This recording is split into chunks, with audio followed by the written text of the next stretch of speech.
sekarang ini menyasar ke tren-tren yang usianya usia produktif.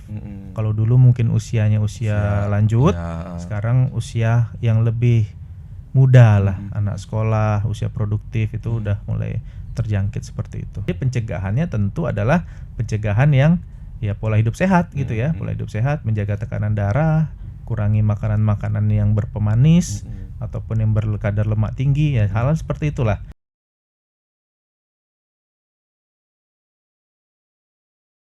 Oke, kembali lagi bersama tribunbengkulu.com dalam podcast Bincang Tribun Bengkulu.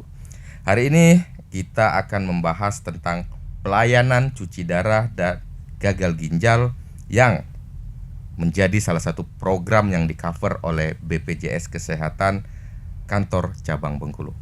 Sudah bersama kita Dr. Iksan Kurniawan, Kabag PMU BPJS Kesehatan Kantor Cabang Bengkulu. Assalamualaikum, Dok. Waalaikumsalam, Mas Beni. Sehat, Dok? Alhamdulillah sehat. Orang BPJS harus sehat ya, Dok ya? Haruslah. Orang manapun tetap harus sehat. Tetap harus sehat. Iya. Itu kata kuncinya. Siapapun harus sehat. Betul. Oke, Dok. Kita hari ini ini lumayan serem ya, Dok ya, pembahasan hari ini ya. Betul. Pelayanan cuci darah dan gagal ginjal. Untuk di BPJS sendiri, pelayanan cuci darah dan gagal ginjal ini sudah di-cover, Dok. Iya, betul. Jadi sejak BPJS berdiri tahun 2014 di seluruh Indonesia, pelayanan cuci darah, gagal ginjal itu sudah masuk dalam program jaminan kesehatan nasional kita. Seperti itu. Jadi artinya orang yang mengalami gagal ginjal yang harus cuci darah itu bisa menggunakan kartu BPJS kesehatannya untuk cuci darah gitu, Dok? Iya, betul. Bisa digunakan. Yang penting pastikan status kepesertaannya aktif. Begitu aktif, tentu sudah bisa mendapatkan pelayanan tersebut sesuai dengan ketentuan yang berlaku. Bagaimana? Nah, ini pasti pertanyaan orang-orang. Bagaimana mendapatkan pelayanan cuci darah menggunakan BPJS Kesehatan, Dok? Ya, tentu yang pertama kali kita harus screening dulu ya. Screening mandiri melalui mobile JKN. Nanti kita ngisi pertanyaan di situ ya. Suka makan manis nggak? Suka makan santan dah, dan seterusnya. Nanti ketahuan di situ Anda beresiko tinggi, resiko sedang, atau resiko rendah gagal ginjal. Memang dia udah ada di situ. Jadi nanti kalau resikonya sedang ataupun tinggi, langsung datang ke puskesmas atau klinik atau dokter keluarga FKTP terdaftar kita. Nanti diperiksa. Kalau seandainya mungkin masih ringan, nggak perlu dirujuk. Tapi kalau ternyata sudah berat, baru dirujuk ke rumah sakit. Nanti ada pemeriksaan ABCD. Oh, ini udah tegak diagnosis ya, misalnya gagal ginjal, baru nanti dia bisa mendapatkan pelayanan cuci darah seperti itu. Lalu, ketika dia didiagnosa ternyata harus cuci darah berkala, itu bagaimana BPJS mengcover? Apakah selama dia cuci darah itu di-cover terus atau seperti apa? Ya, jadi pelayanan cuci darah itu kita cover seumur hidup. Seumur hidup itu kita bayarkan pelayanan cuci darahnya. Jadi bisa. Jadi tanpa ada bayar sepeser pun lagi ya, Dok ya? Iya, betul. Tanpa ada iur biaya sedikit pun. Seumur kalau hidup. di rumah sakit Kota Bengkulu sendiri, di mana pasien-pasien yang harus cuci darah itu bisa dirujuk? Ya, jadi kalau di wilayah kota hampir semua rumah sakit bisa ya sekarang ya, karena udah ada fasilitas layanan cuci darah. M Yunus bisa, rumah sakit kota bisa, beberapa swasta juga bisa. Jadi tidak usah ragu nanti. Tinggal nanti mungkin per masing-masing rumah sakit punya kapasitasnya masing-masing. Jadi mungkin rumah sakit A alatnya cuma sekian udah penuh, nah bisa ke rumah sakit B, itu nanti bisa dikonsultasikan dengan masing-masing rumah sakitnya. Karena tidak bisa kita pungkiri hal itu kan tergantung jumlah alat ya. Karena kalau jumlah alatnya terbatas, ya pasiennya juga kan terbatas. Itu nanti bisa dikonsultasikan lebih lanjut ke kita ataupun ke masing-masing PIC rumah sakit. Mana yang slotnya masih kosong, nah, kira-kira seperti itu. Itu bisa diakses melalui mobile JKN? Mobile JKN bisa, datang ke kantor kita bisa, dan juga yang penting ada rujukan dulu dari puskesmas. Dan rujukan di puskesmas ini kan nanti ketahuan. Yang bisanya rumah sakit ini, rumah sakit ini. Dan rujukannya juga itu hanya sekali aja dari seumur hidup. Jadi nggak usah, lebih mudah sebenarnya untuk pelayanan cuci darah gitu. Nah, untuk darahnya sendiri ini, Dok. Mungkin dalam satu kali cuci darah itu kan butuh berapa kantong darah tuh misal. Betul. Itu tercover juga oleh BPJS. Iya, kita ada yang namanya pembiayaan paket inasi bijis ya. Jadi itu sudah termasuk paket paket cuci darahnya, dan juga ada yang namanya paket non inasi bijis, itu ada penagihan kantong darah. Kantong darah itu bisa selama paling banyak 4 kali dalam sebulan. Itu. Jadi bisa ada khusus untuk klaim, itu bisa dijaminkan BPJS Kesehatan. Kalau untuk mungkin ada update data terbaru nggak, Dok? Berapa banyak sih sekarang orang di Provinsi Bengkulu yang sudah menjalani cuci darah yang tercover oleh BPJS? Ya, ada sih datanya, nanti kita sampaikan ya. Kalau ditanya mungkin saya kurang hafal juga ya. Tapi nanti kita sampaikan. Cukup banyak yang jelas, dan yang paling penting menjadi perhatian kita adalah sekarang ini menyasar ke tren-tren yang usianya usia produktif. Kalau dulu mungkin usianya usia lanjut, sekarang usia yang lebih muda lah, anak sekolah, usia produktif itu udah mulai terjangkit seperti itu. Dan case-nya ada di Bengkulu? Ada. Kita pernah lakukan pertemuan dengan rumah sakit ya, yang namanya utilisasi review. Itu memang usia-usia produktif yang banyak kena, dan juga anak-anak sekolah ya, itu udah mulai kena kita. Jadi dengan banyaknya hal-hal yang di-cover oleh BPJS Kesehatan dalam layanan cuci darah ini, seandainya saya atau ada warga di Provinsi Bengkulu yang belum ikut BPJS Kesehatan, untuk mendapatkan pelayanan itu kalau dirupiahkan itu berapa, Dok? Ya, kalau dirupiahkan cukup besar ya, karena 1 kali cuci darah itu kurang lebih 1 juta. Seminggu 2 kali, berarti seminggu 2 juta. Sebulan itu berarti 8 kali. Berarti 8 juta sebulan. Belum tadi yang saya sebutkan kantong darah dan seterusnya, yaitu baru cuci darahnya saja. Belum nanti kalau dia misalnya drop, masuk rawat inap, itu kan ada lagi. Cuci darahnya saja itu 8 juta sebulan, dan seumur hidup. Seumur hidup itu. Sedangkan 8 juta itu kalau kita asumsikan iuran kelas 2 itu kan 100.000, biar mudah ngitung ya. Berarti butuh 8 orang kelas 2 yang sehat untuk membayar 1 orang yang gagal ginjal dari cuci darah selama 1 bulan gitu. Jadi yang masih ada yang ragu-ragu mau ikut BPJS Kesehatan, ya harus, sepertinya semuanya harus sudah ikut di program BPJS Kesehatan. Tapi kalau saya lihat data terakhir di Provinsi Bengkulu, rata-rata semua kabupaten kota itu sudah UHC ya, Dok ya? Betul, sekarang Bengkulu itu sudah UHC ya. Jadi Universal Health Coverage itu sudah hampir 100% lah, ibaratnya sudah menjadi peserta JKN. Nah, yang perlu menjadi perhatian adalah aktif atau enggaknya. Nah, kalau udah jadi peserta atau belum, jawabannya ya hampir sudah. Hampir 100% udah semua. Tapi tinggal PR-nya aktif atau tidak. Nah, aktif atau tidak ini perlu kesadaran masyarakat. Gimana caranya? Caranya download Mobile JKN, registrasi aplikasi Mobile JKN. Nanti di situ ketahuan saya masih aktif atau tidak. Jadi lebih aktif enggaknya sih, bukan terdaftar tidaknya. Itu untuk yang peserta mandiri ya, Dok? Semua peserta. Semua termasuk yang dibiayai oleh pemerintah. Yang dibiayai pemerintah juga bisa lihat itu. Oh ya, tadi terkait jumlah ini ya, jumlah pasien HD ya. Itu kira-kira ada 2.200 kasus per bulan. Dengan biaya kurang lebih ya 1,9 miliar lah yang kita bayar per bulan. Ya. 2.200 kasus. Jadi ada 2.200 kali orang cuci darah selama sebulan di BPJS Kesehatan. Kalau orangnya berarti Bengkulu. Ya, wilayah kerja kita wilayah kerja kita. Kalau orangnya berarti ya 2.200 bagi 4 lah kurang lebih kan, ada berapa tuh, 500 mungkin ya. Sekitar itu. Tapi maksudnya oke, BPJS bisa mengcover permasalahan pasien yang harus cuci darah. Tapi adakah tindakan preventif yang dilakukan oleh BPJS Kesehatan agar yang sehat jangan sampai dong gitu? Ya, jadi gini Mas, cuci darah ini bukan penyakit yang berdiri sendiri. Dia tuh banyak kawannya. Banyak kawannya dalam artian tuh seperti ini. Nggak ada lah orang tiba-tiba langsung cuci darah tuh nggak ada. Pasti dia ada penyakit-penyakit sebelumnya. Apa penyakit sebelumnya? Contohnya hipertensi, darah tinggi, kencing manis, diabetes mellitus. Darah tinggi kawannya siapa? Ada stroke kawannya. darah tinggi sama kencing manis apa kawannya? Ya gagal ginjal tadi kan, atau rabun penglihatan. Jadi memang dia tuh bukan yang tiba-tiba tup gagal ginjal kronis tuh, enggak seperti itu. Dia memang mulai dari darah tinggi nggak terkontrol, darah tingginya makin tinggi, tekanan darahnya, datanglah DM kencing manis. Nah, jadilah dia gagal ginjal. Jadi pencegahannya tentu adalah pencegahan yang ya pola hidup sehat gitu ya. Pola hidup sehat, menjaga tekanan darah, kurangi makanan-makanan yang berpemanis ataupun yang berkadar lemak tinggi ya, hal-hal seperti itulah. Karena secara spesifik sebenarnya enggak ada sih.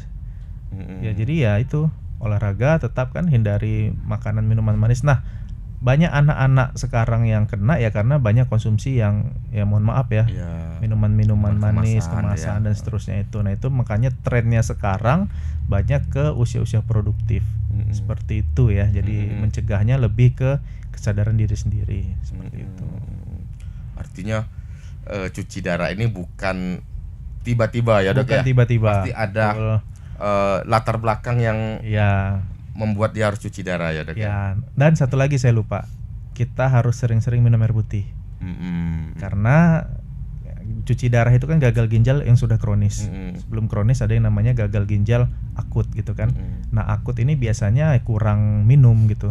Apalagi anak-anak usia 11 tahun, belasan tahun gitu ya, usia 20-an awal itu udah mulai banyak kena di kita. Itu tadi jajanan tadi. Jadi hausnya itu bukan minum air putih, tapi hausnya minum yang minuman berkemasan. Nah, itu yang harus kita rubah mindsetnya. Sekarang kalau haus minumnya apa? Anak-anak jajan kan? Jajan apalah yang berasa-berasa itu kan. Padahal sebenarnya kalau haus ya minumnya air putih. Itu yang sudah mulai bergeser pola hidup kita di anak muda zaman sekarang. Iya, betul.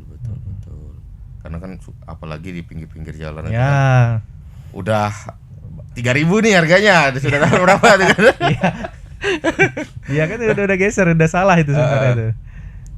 Dan yang usia produktif yang harus cuci darah di Bengkulu juga banyak, Dok. Kalau dibilang banyak enggak ya, karena kita kan juga nggak terlalu besar gitu kan. Tapi ada. Tapi kalau Mas yang mungkin mau lihat di TikTok itu kan kayak di RSCM, itu sering tuh ada wawancara tuh. Itu saya lihat. Ya, anak-anak kecil udah HD ya. Apa ditanya? Ya jajan itu tadi, mie instan dan seterusnya, itulah penyebabnya gitu. Dan yang kasihan kan sebenarnya seperti ini ya, kita nggak bisa lihat dari sudut pandang oh dijamin BPJS selesai, nggak seperti itu. Anak sekolah kan berarti dia 2 hari seminggu dia udah nggak sekolah. Cuci darah itu minimal 6 jam di rumah sakit.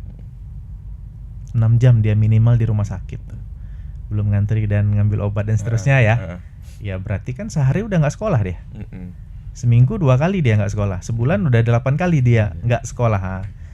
Belum lagi yang mungkin kepala rumah tangga, misalnya dia ngojek, narik beca, berarti 8 hari sebulan dia udah nggak kerja.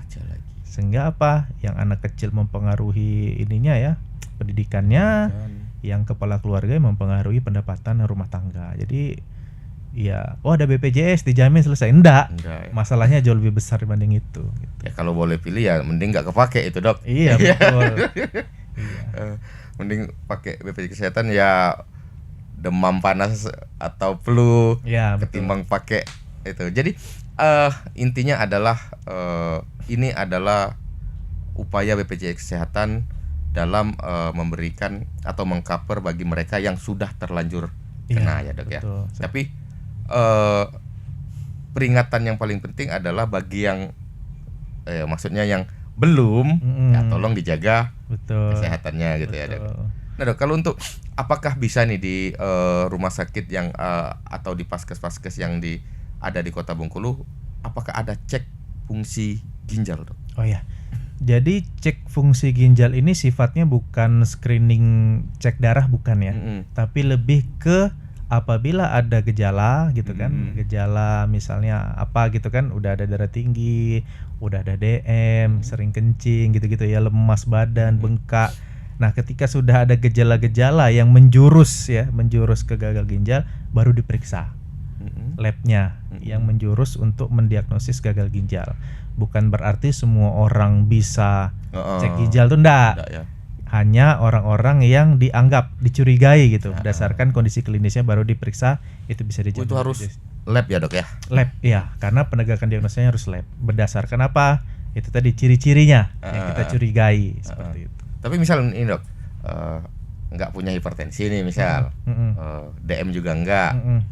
Apakah saya misalnya kata orang kan, aduh pinggang mulai kok sakit, ya, gitu, ya. Apakah itu bisa kita tuh ke Paskes atau ke ini untuk coba periksa tes ginjal saya gitu? Oke, jadi misalnya kita suka nyeri di ginjal, di pinggang lah. Silakan nanti tetap bisa berobat ke puskesmas. Nanti yang mendiagnosis, yang menilai dokternya. Anggaplah dirujuk ke rumah sakit misalnya gitu ya. Nanti biar dokter penyakit dalamnya aja yang meriksa gitu. Nah, ini juga salahnya kita nih kadang-kadang suka mendiagnosis diri sendiri. Iya dok. Nah, nanti tergantung dokternya lah.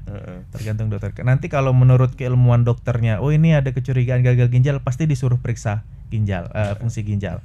Tapi secara kita masyarakat, kita nggak bisa minta, oh saya mau periksa fungsi ginjal, itu nggak bisa, karena pelayanan kita adalah sesuai indikasi medis. Nah kuncinya di situ, sesuai indikasi medis. Indikasi medis itu siapa yang menentukan? Itu dokter, bukan kita. Perlu tidaknya periksa fungsi ginjal itu dokter yang menentukan, seperti itu. Karena kan kebiasaan banyak orang ini kan ketika pinggang sakit nih, saya browsingnya di Google dok. Ya betul. Pinggang sakit sebelah kanan, itu kan muncul semua dok. Ya. Wah bahaya ini. Dan yang parahnya lagi bukan mau berobat, tapi cari lagi obat herbal gitu dok. Nah, betul. Pola yang seperti ini bagaimana mengedukasinya dok? Ya sebenarnya kalau ini ya namanya penyakit itu kan sembuhnya bisa dari segala hal gitu ya. Ada pengobatan medis, ada pengobatan non medis, herbal, non herbal. Namanya penyakit, jalan sembuhnya banyak kalau menurut saya pribadi ya. Tapi kalau kita ngomong dalam ruang lingkup kesehatan nasional ya tentunya masyarakat juga harus aware gitu. Kita kan sudah dibayarin pemerintah ya BPJS-nya. Kita pakailah itu secara bijaksana gitu kan. Nanti mau nyambi dengan herbal ini silakan aja, monggo aja. Tapi kan setidaknya kita ya karena kita orang medis ya. Nah, kita orang medis ikutin jalan medisnya seperti apa. Berobat ke puskesmas, kalau perlu dirujuk ke rumah sakit, dan kadang-kadang kita itu sulit menerima kenyataan gitu, takut terdiagnosis gitu, betul nggak? Betul dok. Jadi menghindari kenyataan ini juga karena gini ya, yang namanya gagal ginjal seperti tadi saya sebutkan di awal, dia nyerempetnya banyak gitu. Gagal ginjal tuh bisa kena stroke nanti dari hipertensinya, DM-nya, belum lagi luka di kaki, penglihatan kabur gitu. Jadi bagi masyarakat gitu ketika screening di mobile JKN dapat warningnya apa langsung segera untuk cek karena sebaik-baiknya pengobatan adalah pencegahan. Iya, seperti itu. Ini mungkin ini dok, tapi saya nggak yakin juga sih. Saya itu punya teman dok. Jadi karena iuran BPJS kesehatannya itu di cover oleh pemerintah dan dia tidak merasa mengeluarkan uangnya sendiri. Dia sering merasa lupa kalau dia itu punya BPJS kesehatan dok. Jadi setiap dia sakit, ya itu tadi pakai obat yang beli di warung padahal dia itu sebenarnya bisa loh ke puskesmas, bisa kayak ini. Nah, yang seperti itu gimana tuh? Ya sebenarnya kalau saya pribadi lebih takutnya minum obat sembarangan minum obat tanpa pengawasan. Karena beli di warung siapa yang ini kan? Siapa jamin ya dok? Siapa jamin? Takutnya sih karena kita serampangan minum obat serampangan kan? Betul. Beli obat A di warung ini nggak sembuh, nanti obat ini di warung ini gitu kan? Nanti minum ini, takutnya ya malah memperburuk keadaan seperti itu ya karena minum obat serampangan tadi. Tetap harus konsultasi ke dokter di fasilitas kesehatan. Nanti dokter yang periksa yang akan menentukan Pak, obat ini boleh, obat ini nggak boleh. Itu nanti tergantung dokter. Sayang juga kalau nggak dipakai kartu JKN-nya kan, seperti itu. Udah ditraktir pemerintah nggak dipakai lagi kan? Misalnya gitu kan? Iya betul. Bagi yang ya kayak saya misal nih potong gaji ya harus saya pakai lah, sayang betul kalau nggak dipakai. Dan satu lagi bahayanya adalah ketika orang minum obat sembarangan takutnya resisten dia. Resisten. Itu jadi nggak mempan lagi, harusnya bisa obat levelnya rendah karena serampangan tadi resisten, dia harus pakai obat yang lebih tinggi lagi. Betul itu yang sering bahkan saya pun kadang lupa itu dok. Nah dok, kalau untuk balik lagi ke pelayanan cuci darah ini tadi, apakah bisa nih misal lintas provinsi dok? Atau lintas kota, misal dari Bengkulu harus dirujuk ke Palembang tuh misal, itu gimana? Ya Jadi bisa ya, prinsip JKN itu prinsip portabilitas. Istilahnya itu dipakai di seluruh Indonesia bisa. Dari Merauke sampai Sabang bisa. Itu bisa semua. Cuman memang ada syaratnya. Contoh, orang Bengkulu mau liburan ke Merauke misalnya, cuci darah. Sebelum dia pergi ke Merauke, dia harus minta namanya traveling HD, surat traveling HD. Isinya apa? Isinya adalah tentang status kesehatan dia pada saat ini dan settingan alatnya. Biasanya itu. Jadi surat itu dia bawa nanti ke Merauke, orang Merauke tahu, oh bapak ini kondisinya seperti ini ya, settingan cuci darahnya seperti ini ya. Jadi nanti orang di tempat tujuan itu vaskesnya tinggal ngikutin settingan awal dia. Bisa. Jangan lupa traveling HD surat itu, karena itu sangat penting. Karena kalau kita nggak bawa itu, tiba-tiba kita ke tempat lain bingung nanti. Orang yang nerima nih bapak ini gimana kondisi statusnya, settingan alatnya gimana dan seterusnya. Untuk mendapatkan surat traveling HD tadi gimana, Dok? Nanti minta sama dokter yang di HD ya, di rumah sakit biasa dia cuci darah. Bawa nanti. Tinggal ngomong aja gitu ya, Dok? Ya, saya mau pergi berapa minggu gitu kemana, nanti dibuatkan surat pengantar dan juga rujukannya. Seperti itu. Nah, mungkin informasi-informasi seperti kan harusnya masyarakat mengetahuinya sesering mungkin ya, Dok ya. BPJS, kalau BPJS Kesehatan sendiri bagaimana sih menginformasikan pelayanan-pelayanan seperti ini agar semua masyarakat itu tahu bahwa ini BPJS Kesehatan KC Bengkulu ini ada pelayanan cuci darah ini sebenarnya. Jadi kalau kanal informasi kita sudah banyak ya, ada YouTube, Twitter, Instagram gitu, TikTok juga ada, website. Jadi semua media sosial kita sudah ada sebenarnya. Itu yang secara online. Yang secara offline ada juga namanya BPJS keliling. Nah, kita pakai mobil apa tulisan BPJS itu kita keliling tuh. Keliling kemana ya, tergantung. Misalnya ada camat ini request atau dari puskesmas ini request, bisa. Nanti kita berkunjung ke sana, kita berikan pelayanan, mau pelayanan administrasi kepesertaan, pelayanan edukasi segala macam itu ada. Nah, tapi memang masyarakat kita juga walaupun sekian banyak informasi yang kita berikan gitu kan, kadang-kadang masyarakat yang nggak mau juga ngelihat, lebih pengen ngelihat yang lain. Nanti pas udah jatuh sakit, lah kenapa BPJS ngasih tahu? Padahal yang di scrollnya bukan scroll BPJS. Dan juga yang paling penting adalah peran FKTP ya, peran FKTP, puskesmas. Itu kan ada peran edukasi juga puskesmas ya terhadap masyarakat sekitarnya. Jadi ya peran puskesmas juga kami harapkan bisa juga menginformasikan pada saat posyandu, posbindu, pada saat apa gitu kan, diinformasikan oleh puskesmas. Dan juga tentunya rumah sakit gitu ya. Jadi peran semua pihak lah. Dan juga ya dari media lah. Iya, betul. Dari media juga penting kan. Harus membantu. Cuman balik lagi, nanti Tribun bikin podcast ini orang mungkin nggak mau nonton yang ini ya, padahal betul. Informasinya penting gitu. Jadi balik lagi ke kesadaran masyarakat. Iya. Dok, kalau misalnya bayi baru lahir aja itu udah di cover oleh BPJS Kesehatan, betul, ya kan? Nggak ada batasan umur BPJS mengcover pasien itu, Dok. Misalnya umur 80 ke atas itu gimana itu? Oh ya, jadi sebenarnya BPJS Kesehatan itu mengcover dari lahir sampai meninggal. Cuman mungkin beda-beda segmennya aja. Segmennya beralih-alih gitu.